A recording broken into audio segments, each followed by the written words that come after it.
Hello friends, before I start this video, I wanted to take a moment to say something. We all know this last year has been particularly hard on everyone. And those who've been a friend of the channel for some time know that I don't show a subscribe star or Patreon or anything of that nature. I work a day job and I do this in my spare time because I enjoy it.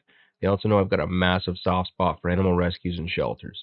I try to help it as much as I can in my own right. I even design prosthetics for amputee animals on the side. But as shelters and rescues often rely on donations to get through, and we all know this year and times are tough. So instead of asking you for support from my channel or anything like that, I would ask that you consider, if you're in a position to consider donating to Carter's Forever Rescue and Sanctuary. Full disclosure, I am loosely affiliated with this rescue. I have done work for them in the past.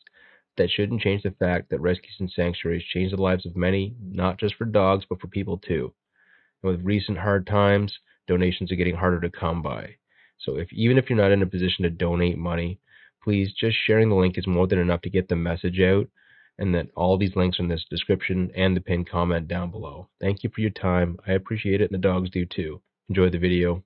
Have a good day. Test 31B by Roland T. Gentry.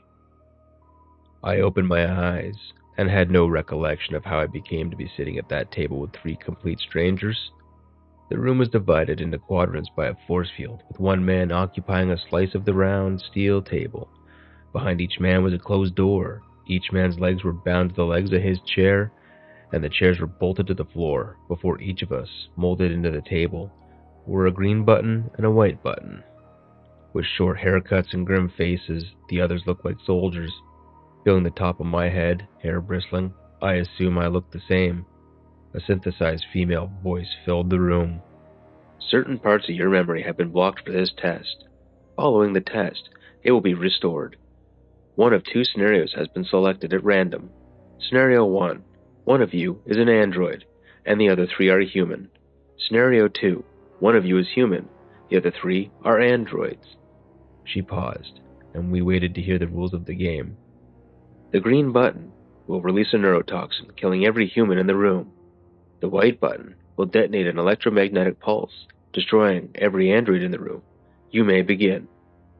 Our hands shot to the edge of the table, then stopped.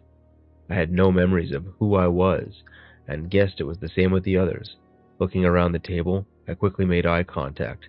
They all looked human to me. We had all heard fairy tales of androids. We were programmed to believe they were human. How could they be sure I wasn't one of those? If I were an android, what would be the result of killing three humans, or even one? Deactivation, I'm sure. But I'm human, I know that much for sure. Destroying an android or three would mean little to the outside world. In an instant, my hand was on the white button. I looked around the table to see who would go limp, but all I saw were three very much alive humans with their hands on the white buttons in front of them, breathing a sigh of relief. Those sadistic bastards in their test. We were all human. The green button would have been death to us all. I heard the restraints on my legs and the door behind me pop open. A voice filled the room, a human male voice this time. He sounded bored. This time is 1300 hours 46 minutes. Test 31B completed successfully. Move the androids to the final stage of processing.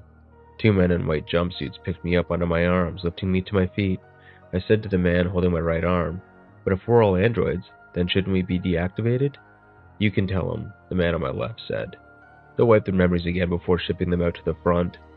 The man on my right pressed the green button and said, "The buttons don't do anything, mate. The test is about verifying the two H's.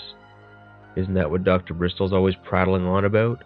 Human life believed, human life valued?